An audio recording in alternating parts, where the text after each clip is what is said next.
Right before we jump into this Arcade Fire video, if you haven't signed up for the Phronos Photo email list, you can do so. Just click over here in the orange box. It takes you over to the website. You can put your name, email address in the box, hit send it, and I will send you a guide to capturing motion in low light situations for free.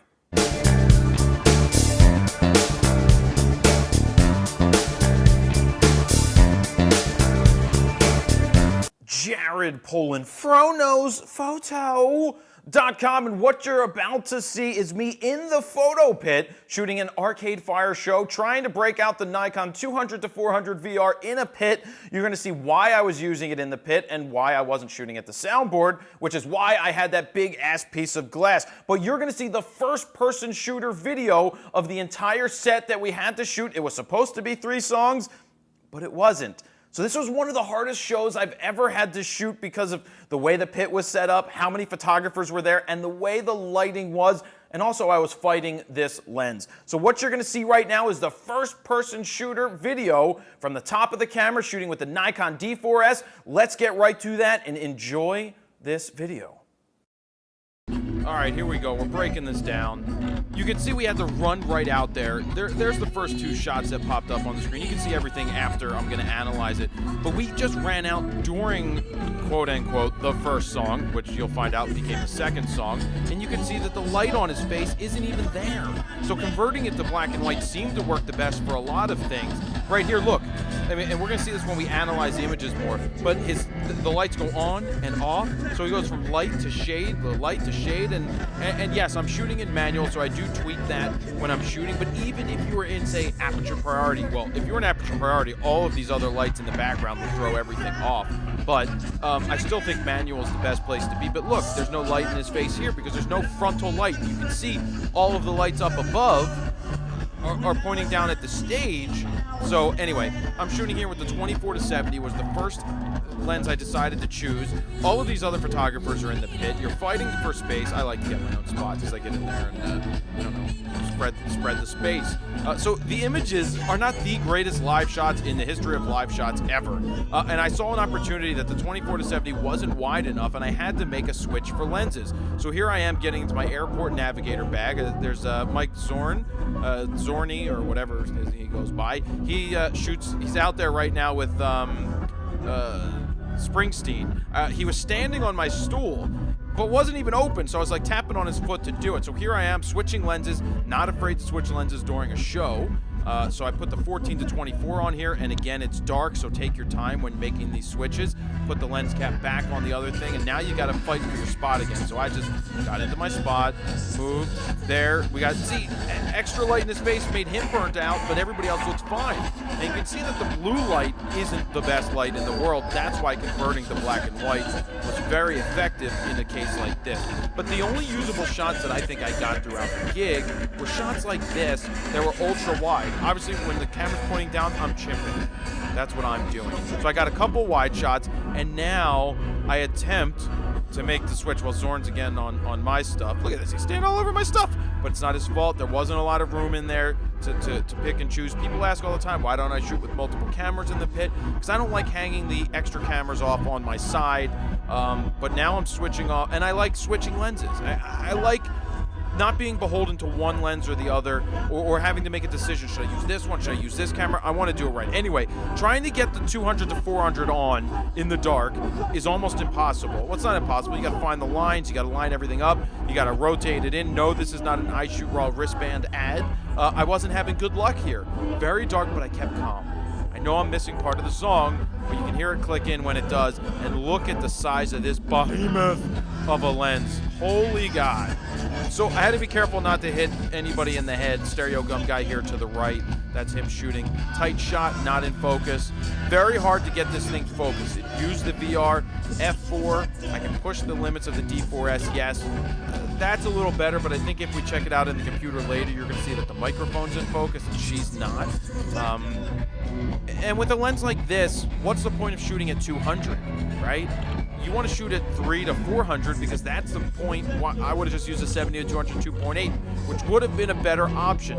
Now, normally I'm not going to shoot this lens unless I have an all access to shoot whatever I want to do. but BorrowLenses sent me this lens, so I decided I could use it at a concert. Look at this thing. It's huge. It's not really something that you want to carry into a pit all the time. I did it just to try it out to see how it would work. If I was on tour with somebody, I would be much better off shooting this because I'd have more time and more room. We couldn't shoot past this break thing right here in the stage. They wouldn't let half of us go to the other side, and those are just some things that happen during a show. Also, they're not the most exciting band in the world to photograph, as you can tell. They just aren't very interesting. So, anyway, this looks like chipping time, looking to make sure I got what I got. The lighting was still difficult to work with. Oh, and then, see, kid broke a rule right here. He stepped in front of me. Yes, I wasn't looking. Is that a rule? I don't know, but he got out of the way, so thank you for doing that. So not much to shoot here. I guess I'll shoot the guy with red hair. And again, I'm at 200, so a 70 to 200 would have been a better option for something like this. Can't see much of his face. Can see his in-ears there. That's all right. But other than that, it seems like it's a lot longer time to shoot in the pit. But you know, I'm talking about how heavy this thing is to hand hold, especially with 12 other people, 13, 14 other people in a pit. You don't want to be a dick. You don't want to be in people's way. You want to be as amenable as, oh, I think I just said boring. I'm trying to hear what I say. All I know is that the thing's heavy, and this shooting isn't very exciting. The stage show is very nice. I mean, I had trouble with focus, and it's not the D4s that had trouble with focus. It's the lights, it's the lens, it's a little bit of everything, and hand holding. It's just a heavy thing to hand hold. So, like I've said already, it wasn't my favorite live shoot. I'm not a big fan of shooting live. This was more for testing gear out, but you know, I like having more time and more access. But in this case, you got to do what you got to do. You have to try to get the shots. And focus-wise, it just wasn't hitting it. And I don't know if that's because it's the f4. You don't have as much leeway. I mean, you have more leeway than a 2.8, but maybe the f4 of the 200 to 400 in an indoor situation isn't the best option. So here we go. What else are we going to shoot here? Oh, my arm. Yep, complaining that my arm's hurting. Because of how heavy it is. So look, lights just changed. They're playing this bongo stuff, and the lights are all blue. So what do you think that's going to turn out looking like? You know, a lot of mistakes that people make when they shoot in the pit is when there's no light, they just shoot and shoot and shoot. But you have to understand, knowing that when you're looking at the light, it's not worth shooting. But here what I'm doing is I'm moving away from the center spot. I did one whole song. I went through a 24 to 70, I did a 14 to 24, and now I'm using the 200 to 400. I wanted to get further away to try to get a different angle. That's Steven to the left, by the way. And then that's all the PR people taking up space in the pit, using their iPhones and stuff. So here you can see Steven's using my Black Rapid strap right there. Not much lighting in his face. You can see how harsh it is. Sorry, I'm rotating my head like the rest of you with how the GoPro moves. You can see the track on the ground. That's for the camera operator, who wasn't sliding left and right at this point, which is nice. He's just really rotating up and down with his with the camera. See, blue light, transfer it to black and white. Make it black and white was much better. So I'm just talking to Steven about how heavy this thing is and how awkward it looks. But really, there's nothing going on during this. He's holding a camera that somebody has in the crowd. Not very interesting shots, because you can see that right there on the screen. So I'm like, oh, maybe I'll shoot the guy clapping. First off, I was supposed to shoot at the soundboard. That's why I had the 200 to 400. So don't think I was being pretentious to just go in the pit with a 200 to 400. They, for once, actually said, no, you can't shoot from the soundboard. You got to shoot in the pit, which is kind of awkward, because a 200 to 400 would have been much better off. See, look, PR people shooting with their phones. They shouldn't be doing that. You can see I've got my in-ears in. They're not in-ears. They're actually custom ultimate ear earplugs that are tremendous. So I think we're coming up near the end on this right now. Really boring song to shoot. Not much going on at all. Steven's like, I'm going to stand here and shoot pictures. Look at that. I shot that because, look, there's no light. Look at his eyes.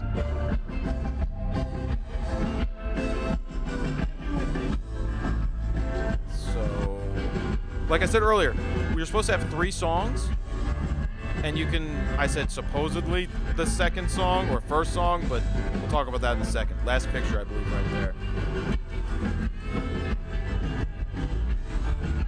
So the rules are normally 3 songs and out. So when they started the show, when they started the show, they started on a separate stage. Didn't quite give us any light. Yeah, complaining about the lighting. But so you normally have a stage, or sorry, they had a big screen up, so you couldn't shoot them for the first song. So they let us in on the second song, which makes you think you'd have the second, third, and fourth song. But coming up right now, they finish, and a security for the band comes out and goes, "That's it. Listen." That was 2. That was 2. That was 2. He goes, "I don't care. That was 2." So I'm like, "That's 2. I'll try to fight a little bit." He's like, "I don't care." I'm like, "Okay, I have to get my bag." And there's no reason to argue with the guy. You're not going to win. So unfortunately, we were out of there after almost like a song and a half or barely 2 songs. And that's really what happened, is that from time to time, you get these guys that you get everything approved, and they tell you can shoot, and you got 3 songs, and it starts after the first one, and then you get this security for the band coming along and going, "That's 3 songs." And you're like, "Yeah, well, it's 3, but you told us that we couldn't shoot the first one because they had a big screen up that we would get to shoot the whole thing, the first 3 songs." He's like, "No, I don't care." So what am I going to do? Stand there and argue with the guy? So I knew the shoot sucked anyway. The lighting was terrible. The photos aren't much better. That's my fault. Well, yes, it was my fault. The photos weren't very good. Shouldn't be shooting at 200 to 400 in the pit with a lot of other people. That's why I was supposed to shoot at the soundboard, but ended up in the pit. And really, that's it. I'm going to explain more about these photos coming up right now. I'm going to analyze them in Lightroom so you can see how bad I did, and maybe there's a keeper or not, but we'll talk about the lighting and everything, so hang on for a second, and I'll be right back.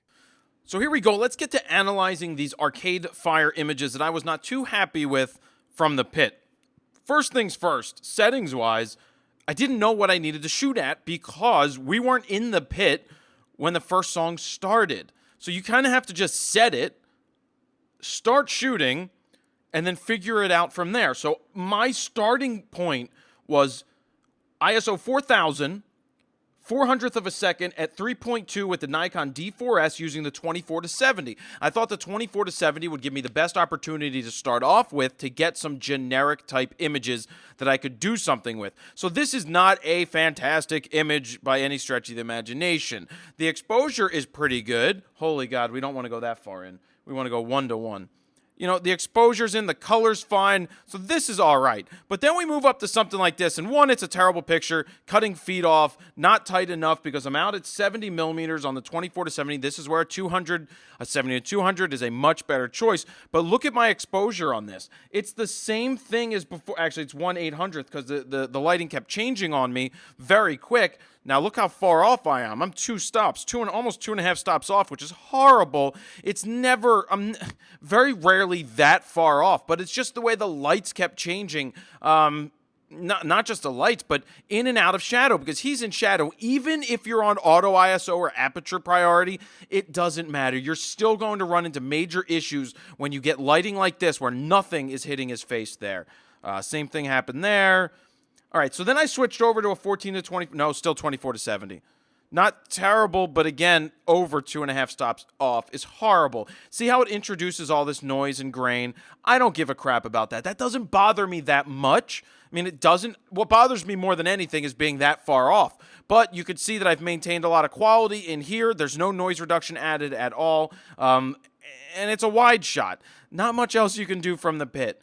All right, you got the color, boom. He jumps out of the spotlights into here where there's no lighting. So these guys are lit great, and he's not, the lead singer. Horrible, just not good action. Eating the microphone, not awesome. Yelling, look how bad that light is. And you have to contend with, do I get the exposure right for his face when I'm doing this, or do we do it for the background? All in all, this is all in a very quick, rapid succession. You know this is happening quick because it's a concert. Yeah, not the best images in the world, like I've said. Stuff like this, too many people in the pit, not a great shot, no light on him.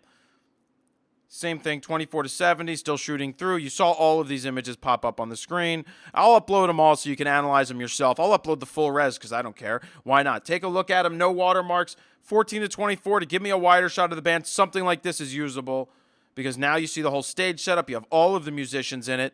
The exposure, I got it finally, much better. You can see that I'm not changing terribly too much. You got the blue wash going on in here. Sometimes with blue, the best thing to do is to go black and white because look, it gets boomified. It looks good. We're going to go here quicker. Now breaking out the 200 to 400. Missed my focus. No good. 400th of a second. Very tough hand holding a 200 to 400, by the way, even with VR on. Not good, not good. Here's the one I was talking about. This is the microphone in focus, I believe. No, it's actually more like her hand. Actually, right down here, you can see that this is in focus, and I just missed because her face isn't. I don't want to get too close to her either. But still, all right, we'll move past those. Too tight, 200 to 400. Like I said, I was supposed to be shooting from the soundboard with the 200 to 400, which would have given me more room. That's why I got to 200 to 400. Shooting this at 260 millimeters, just bad composition, but holding that lens is not a great choice for shooting in a pit. This is just a boring shot. It's a guy. All right, this is a better composition. It could be framed a little better, but you get the point, I think. Hair in the way. Just not good live shots. I mean, there's really not much else I can say, and I don't think anybody else really came out with quality stuff either because this is what you're faced with. Just not good. Now I'm at 200 millimeters. This is where a 70 to 200 would be better. Moving off to the side, like I did, trying to get better images, but there's no light in his face. And then it's just trying to find something. Yeah, look, that's the light from one picture to the next picture. One picture to the next. Yeah, I'm going to end it here. This is all of them. Really not good. Really not the best in the world. But that is what you do as a photographer. Sometimes you get great stuff. Other times you just don't. A lot of people won't show you the things that they don't get. But because this is about learning and education, I have no problem showing you that these aren't the greatest shots in the world because I know that I have much better stuff that I've gotten in the past and continue to get now. And it's just one of those learning things. I want you to see what not the best shots look like and what the reason is for it and then how to correct it to get better shots in the future. In this minute or song and a half that we actually had to shoot where there was kind of good lighting, terrible situation in the pit, you can see how difficult it is when you put all those things together to try and get something. If I had to pick 5 images out of here, I could pick 5 images that somebody could use for ultra wide, for a tight, for something. But, you know, I'm just showing you all 144, I believe. 117 photos or something that are here to shoot. So that's it, guys. That is a first-person shooter from the pit with the Arcade Fire running you all the way through the whole process from shooting in the pit to showing you this type of stuff. And that's what we've got. Jared Polin, FroKnowsPhoto.com. See ya. So if you enjoy this type of first-person shooter video, I have more of them for you right over here. Just go ahead and click on it, and you can see that first-person shooter video to see if you like that one. I love doing these type of videos. I think you'll enjoy it. First person is the way to go. Go ahead and give one of them a click.